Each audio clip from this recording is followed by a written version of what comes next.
ऐसी हकीकत है जिसे देखकर हम ऐसे ही आंखें बंद करते हैं जैसे कबूतर बिल्ली को देखकर आंखें बंद करता है।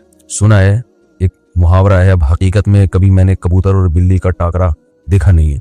सुना है कि कबूतर के सामने बिल्ली आ जाए तो कबूतर आंखें बंद कर लेता है और वो ये समझता है कि जैसे मुझे बिल्ली नजर नहीं आ रही तो शायद बिल्ली को भी मैं नजर नहीं आ रहा। तो हमारा हिसाब किताब भी ऐसा है।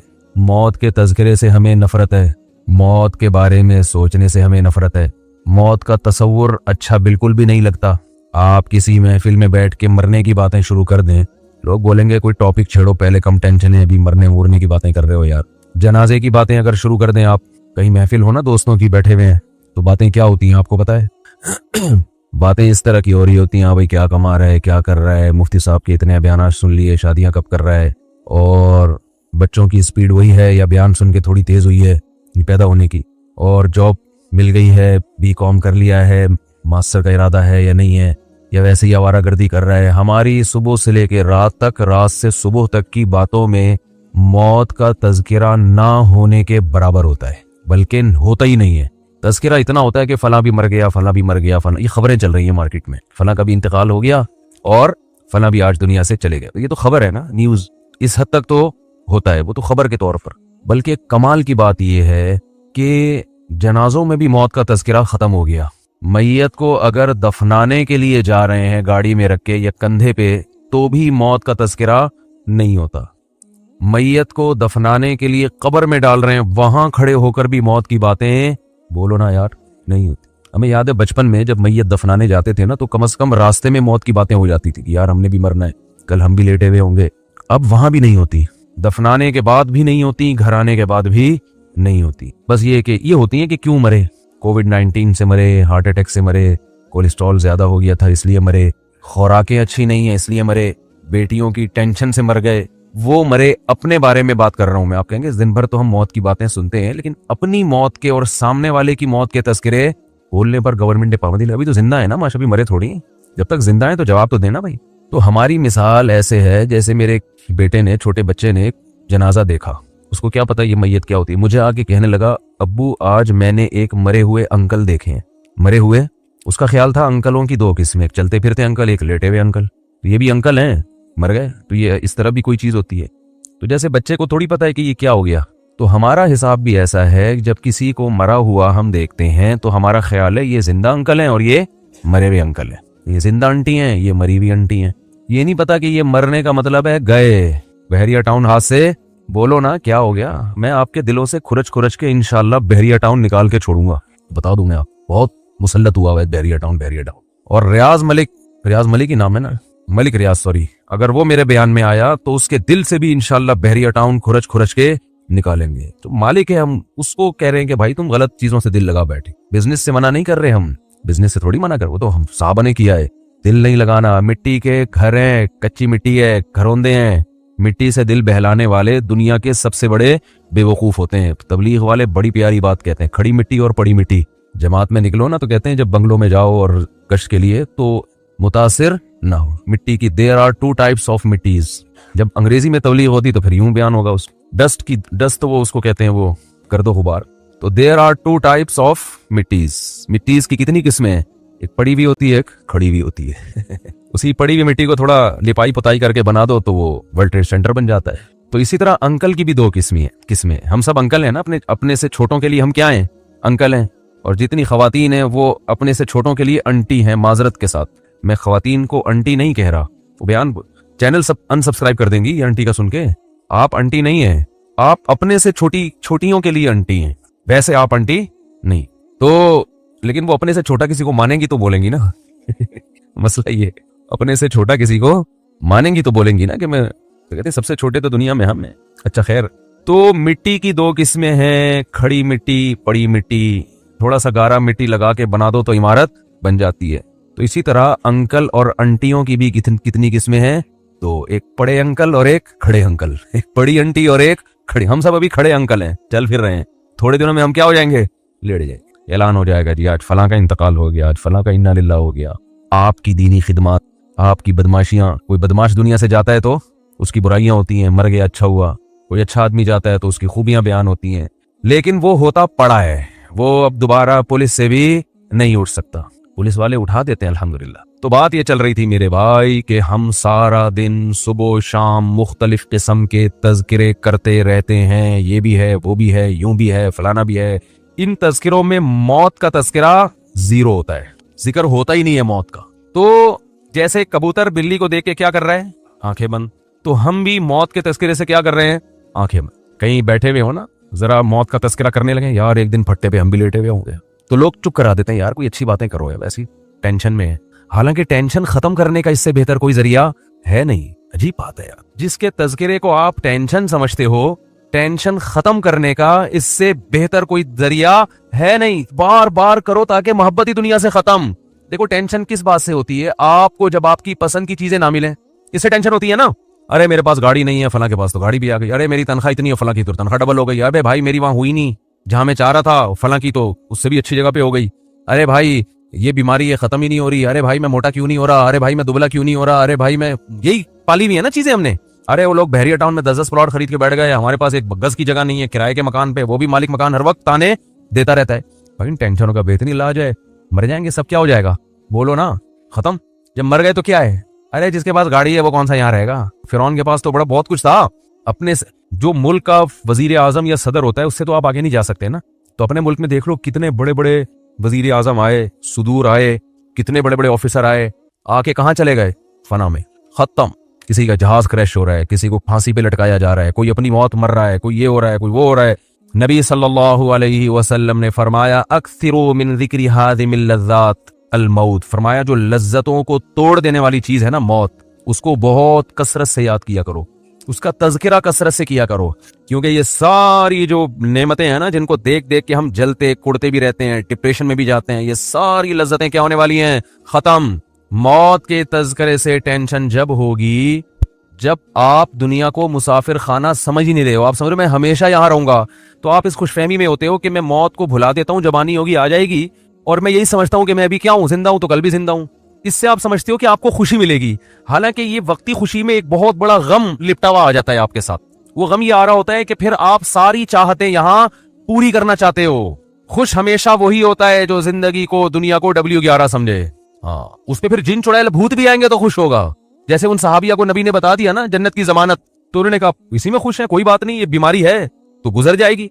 देखो अगर वो सहाबिया दुआ मांग लेती, या रसूल अल्लाह नहीं मुझे तो आप शिफा की दुआ करें, मैं ये टेंशन नहीं बर्दाश्त कर सकती, तो शिफा तो मिल जाती। लेकिन शिफा मिलके भी मौत, शिफा ना मिलने में भी मौत, तो चले गए सारे दुनिया से। शिफा मिल जाती तो भी मौत, बल्कि वो नबी से ये दुआ मांगती कि शिफा भी मिले, 500 साल की जिंदगी भी मिले, तो भी अब तक क्या हो चुका होता, मौत हो चुकी है। जो मर गया मर गया। देखो माजी अच्छा गुजरे बुरा गुजरे, उससे आपकी सेहत पे कोई असर नहीं पड़ता। जो गुजर, वो हमारे फरमाएगा गुजर गई गुजरान, क्या झोपड़ी क्या मैदान। जो टाइम गुजर गया वो तो अच्छा गुजरा बुरा गुजरा, उसका करना क्या है। हाल और फ्यूचर पर को सोच के इंसान खुश होता है। कितनी बड़ी बात है जब मैदान हशर कायम होगा तो वो सहाबिया को कोई ये फैसला कर सकता है कि इनको माज अल्लाह इनके बदअमालियों की वजह से इनको सजा मिले। कोई अगर बिलफर्ज बदअमाली हो, बिलफर्ज कोई सोच सकता है? अगर ऐसा हो तो वो तो नबी के पास आएंगे, आपने तो गारंटी दी थी। तो याद रखो ये गारंटी सिर्फ उन सहाबिया के लिए नहीं है, असल में उसूल है कि जो टेंशनों और बीमारियों में सब्र करता है उसके लिए जन्नत की जमानतें हैं। नबी सल्लल्लाहु अलैहि वसल्लम ने फरमाया क़यामत के दिन इंसान अपने आमाल को देखेगा, इतना वजनी तराजू, वो कहेगा ये नेकियां तो मैंने की नहीं है। तो अल्लाह फरमाएंगे तुझे दुनिया में जो मुश्किलात पहुंची और तूने सब्र किया, वो सारा सब्र अल्लाह ने नेकियां बना के तेरे तराजू में रख दिया। और हदीस में आता है कि सब्र से बढ़कर, हदीस का मफहूम है, किसी अमल का वजन नहीं है। किसी कोई तहज्जुद, कोई मुजाहिद की जो इतनी फजीलत है ना मैदान जंग में लड़ने की, इसलिए कि सब्र करना पड़ता है। जो लोग अल्लाह की राह में लड़ते हैं, जिहाद करते हैं, वजह क्या है? सब्र बहुत करना पड़ता है उनको। तभी कुरान ने कहा अस्साबिरीन फिल बअसाई वद्दर्राई व हीनल बास, मैदान जंग में सब्र करने वाले। तो वहां भी लड़ते हुए सब्र करना पड़ता है। कोई फौजी चाहे किसी भी मुल्क का हो, मैदान जंग में कभी भी खुश नहीं होता। यहाँ बेशक बहादुरी के जौहर दिखा रहा होगा, ये हो गया, लेकिन वहां जाके वो कहेगा भाई जंग खत्म हो किसी तरह से। तो वहां अल्लाह ने कितनी फजीलत बयान की, और अल्लाह ने उन मुजाहिदीन की दुआओं का तस्करा किया कि मैदान जंग में निकल के जो हमारे नेक बंदे दुआ मांगते हैं, रब्बना अफ्रिग अलैना सब्रन व सब्बित अक़दामना, ए अल्लाह सब्र की बाल्टियां हमारे ऊपर उंडेल दे। क्या अजीब अल्फाज हैं। ये नहीं कहते अल्लाह मैदान जंग में हमें सब्र दे दे, भाई ये सब्र तो हर जगह हो। आम हालात में अल्लाह ने कहा कि अल्लाह सब्र करने वालों के साथ है, जो आम परेशानी है, किसी का एक्सीडेंट हो गया, ये हो गया, तो वहां हदीस में आते हैं अल्लाह से सबर मांगो। मैं यतसब्बर, जो अल्लाह से सबर मांगता है, युसब्बिरुल्लाह, अल्लाह उसको सबर की तौफीक देते हैं। वहां ये अल्फाज हैं, हल्के अल्फाज हैं। लेकिन मैदान जंग में जो लड़ने वाले हैं अल्लाह की राह में, उनके लिए ये नहीं कहा कि सबर मांगो, उनको कहा कि अल्लाह से दुआ मांगो, अल्लाह सबर की बाल्टियां हमारे ऊपर उंडेल दे। इफराग अरबी में कहते हैं पानी की बाल्टी किसी के ऊपर डाल दिया आपने, बहाना पानी, तो गोया सबर को पानी फर्ज किया गया है और उसको एक बाल्टी में रख के ऐसे उंडेल हमारे ऊपर। थोड़ा बहुत सबर नहीं चलेगा यहाँ पे। वो दुश्मन ताकतवर है, वो टैंकों बमों के साथ चीथड़े उड़ा रहा है आपके, आपकी आंखें भी जा सकती हैं, आपकी टांग भी जा सकती है, आप गिरफ्तार भी हो सकते हो, कितनी टेंशनें हैं, और ये जंग कब खत्म होगी ये भी पता नहीं है। तो अल्लाह ने फरमाया वहां ये दुआ मांगते हैं, अफरिग अलैना सबरन, नेक लोग दुआ मांगते हैं अल्लाह हमारे ऊपर सबर की बाल्टियां उंडेल दे। तो किस कदर, तो अल्लाह ने क्यों जन्नत, हदीस में आता है मन कातल फुवाका नाकतिन, जो ऊंटनी का अरब लोग दूध निकाला करते थे ना, तो दूध जैसे ही खत्म होता है उसको चंद सेकंड के लिए छोड़ते हैं ताकि थोड़ा सा दूध दोबारा जमा हो जाए, फिर दोबारा निकालते हैं। तो आप सल्लल्लाहु अलैहि वसल्लम ने फरमाया जिसने अल्लाह की राह में क़िताल किया, लड़ा, इतनी देर जितनी देर में ऊंटनी के दूध को धोने के लिए छोड़ा जाता है, चंद सेकंड होते हैं, वजबत लहुल जन्ना, उसने जन्नत अपने ऊपर वाजिब कर ली। तो क्यों है भाई ये फजीलत? इसलिए कि ये यहां बैठ के बात करना आसान है, लड़ना बहुत मुश्किल काम है मैदान जंग में। तो क्यों इतनी फजीलत? लड़ाई की वजह से नहीं, सबर की वजह से। इसका सबर बहुत है। तो मेरे भाई, चाहे मुसीबतों में सबर हो, बीमारियों में हो, जिन चुड़ैल भूत आ गए, कोई भी टेंशन है ना, तो इसमें आप सबर को हल्का ना समझें। और याकूब अलैहिस्सलाम की दुआ याद कर लें, जब बेटा गुम हो गया था ना, लोग कह रहे थे कि आप तो मायूस क्यों नहीं होते, आप ये क्यों नहीं और यूं क्यों नहीं, तो क्या फरमाया, अअलमु मिनल्लाहि मा ला तअलमून, मैं अल्लाह के बारे में वो कुछ जानता हूं जो तुम नहीं जानते। क्या मतलब? मुझे पता है अल्लाह जब किसी को तकलीफ देता है तो बनाने के लिए देता है, तकलीफ बराए तकलीफ नहीं होती।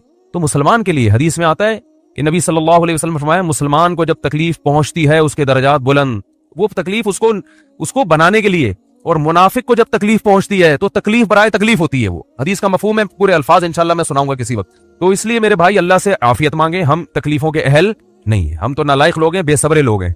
एक सहाबी ने जब नबी से ये बयान सुना ना सबर पे, कैसा सहाबी का जज्बा, अल्लाह से मुसीबतें मांगने लगे, दुआ मांग रहे हैं अल्लाह मुझे मुसीबतें दे ताकि मैं सबर करूं। ये सहाबी का ईमान था कि मुझे दुनिया में अल्लाह खुशी चाहिए ही नहीं। लेकिन नबी ने उनको मना किया कि ये अबदियत के खिलाफ है, गुलामी के खिलाफ है। गुलाम हमेशा अल्लाह से क्या मांगता है? गुलाम का काम है भाई वो आफियत मांगे। जैसे गुलाम अपने मौला से कहे मुझे नहीं पैसे चाहिए, तो मौला को गुस्सा आएगा, भाई मैं बड़ा हूं, तू छोटा है। तो मैं तो, बाप अपने बेटे को कुछ खिला रहा है, बेटा क्या अब्बा मैं किसी का मोहताज नहीं, मुझे नहीं चाहिए, तो बाप को गुस्सा आएगा ना कि अभी तू किसी और के सामने ये बात कर, मैं तेरा बाप हूं। तो इसलिए अल्लाह को भी अल्लाह चाहते हैं कि बंदे मुझसे खुशियां मांगे, गम ना मांगे। गुलामी का तकाजा यही है। तो अल्लाह से खुशी मांगो, अल्लाह हम बेसब्रे लोग हैं, अल्लाह हमसे मुसीबतें बर्दाश्त नहीं होती, हम नालायक हैं। तो अल्लाह से आफियत मांगे, अल्लाह हमें शुक्र की नेमत से ही नवाज दे, बस तू हमें नेमतें दे और शुक्र की तौफीक दे दे, इसी से हमारे गुनाह माफ कर दे, इसी से हमारे दर्जात बुलंद कर दे, मुसीबत ना मांगी जाए। तो मांगना तो अल्लाह से यही चाहिए भाई, और वाकई हम अहल नहीं है। लेकिन अगर अल्लाह की तरफ से कोई मुसीबत आ गई है तो इसको भी नेमत समझो। बड़े बड़े लोगों को अल्लाह ने इन मुसीबतों में नवाजा है। उलमा कहते हैं इबादत करके इंसान इतने ऊंचे दर्जात हासिल नहीं कर सकता जितना मुसीबत पे सबर करके ऊंचे दर्जात मिलते हैं, उसको अल्लाह का कुर्ब भी मिलता है उसको। अल्लाह ताला आगे कुरान में फरमाते हैं फलौला इज़ा बलगतिल हुल्कूम, अल्लाह कहते हैं ये बातें मैं बता रहा हूं तुम्हारा, ये मैं थोड़ी खुद कह रहा हूं, ये बातें ये कौन कह रहा है भाई? ये तो अल्लाह कह रहा है, ये तो अल्लाह कह रहा है। तो कुरान आगे क्या कहता है? फलौला इज़ा बलगतिल हुल्कूम, अल्लाह कहते हैं एक टाइम ऐसा भी आता है, अभी तो मजे में हो, जब तुम्हारी जान कहां तक पहुंचेगी, बोलो ना। यहाँ हर आदमी पे ये टाइम आता है कि नहीं आता? हिचकियां ले, यूट्यूब पे देख लो वीडियो, बड़े बड़े पावरफुल, और अब आखिरी हिचकियां ले रहे होते हैं। कैसा तरस आता है ना उसके ऊपर, हिचकियां ले रहा होता है आदमी, कोई कलमा पढ़ रहा होता है, किसी की आंखें पथरा रही होती हैं, और बड़ी हसरत से लोगों को देख रहा होता है। फलौला इज़ा बलगतिल हुल्कूम व अंतुम हीनइज़िन तंज़ुरून, अल्लाह कहते हैं तुम बड़े बड़े ताकतवर लोग उसके करीब खड़े होकर उसको देख रहे होते हो कि अभी इसकी रूह निकलने वाली है। तरजिऊनहा इन कुंतुम सादिकीन, तुम उसकी रूह को लौटा दिया करो। तुम्हारे पास पैसा भी है, तुम्हारे पास हुकूमत भी है, तुम्हारे पास अमेज़न में तुमने बड़ा बिजनेस भी किया हुआ है, अब क्या किया, अगर तुम्हारी साइंसी तरक्की भी है तो थोड़ी देर के लिए क्या कर लो भाई, उसकी रूह को क्या कर लो। तुम भी हसरत से देख रहे होते हो कि हमारा प्यारा हमारे सामने दुनिया से जा रहा है। ये तो तुम्हारी 2 टके की औकात है, अल्लाह हमें हमारी औकात बता रहा है। मेरा ख्याल है बात समझ में आ नहीं रही आप लोगों की। मेरे अंदर तो भाई इतने ही फेफड़े हैं जितना मैं समझ। मुझे गुस्सा इसलिए आ गया कि पहले भी जिना होता था, कम छुपते थे लोग, पकड़े ना जाएं। अब पूरी यूनिवर्सिटियों में लड़के लड़कियों की बसें भर भर के जा रही हैं तफरी के लिए। बाप खुद इजाजत दे रहा है, भाई तुम्हारी अपनी लाइफ है बेटा, तुम अगर भंगन चमारन बनना चाहो तो हम कौन सा शरीफ लोग हैं, हम भी भंगी और चमार हैं। बज़बान हाल वो ये कह रहा होता है, समझ में नहीं आ रही। इज्जतदार आदमी कभी अपनी लड़की को किसी गैर मर्द के साथ जाने नहीं देगा। कहेगा मैं मर जाऊंगा, मैं दुनिया को क्या मुंह दिखाऊंगा मैं। लेकिन अब उसको पता है दुनिया को मैं मुंह दिखाऊंगा, दुनिया भी मेरी तारीफ करेगी, बड़ा लिबरल किस्म का बाप है माशाल्लाह, अपनी बेटियों पे कोई किसी किस्म का कंट्रोल ना है, ना रखना चाहता है। डांस कर रहे हैं अपनी बेटियों के साथ, नाच रहे हैं अपनी बेटियों के साथ, लाइक्स मिल रहे हैं उनको, लोग शेयर कर रहे हैं माशाल्लाह जी। जो बाप मुहाफिज था बेटी को हया सिखाने का, वही बेटी की हया निकाल रहे हैं। ब्रॉड माइंडेड बाप है। कपड़े उतारो भाई इसके लोगों के सामने, बहुत ज्यादा ब्रॉड माइंडेड। गोरा को तो चड़ियां पहन के उनकी बेटियां उनके बाप के सामने नाचती हैं। ब्रॉड माइंडेड बनना है तो फिर पूरा बनो ना। मुनाफिकत कैसी है? अगर गलत है तो फिर, अगर गोरा गलत है तो फिर ये अमल भी गलत है जो यहां हो रहा है। शादियों में नाच रही हैं बहनें भाइयों के साथ, तो नाच गाने पहले भी होते थे, तो थोड़ा हया थी, तमीज थी लोगों में कि किसके सामने नाचना है और किससे अपने नाच को छुपाना है।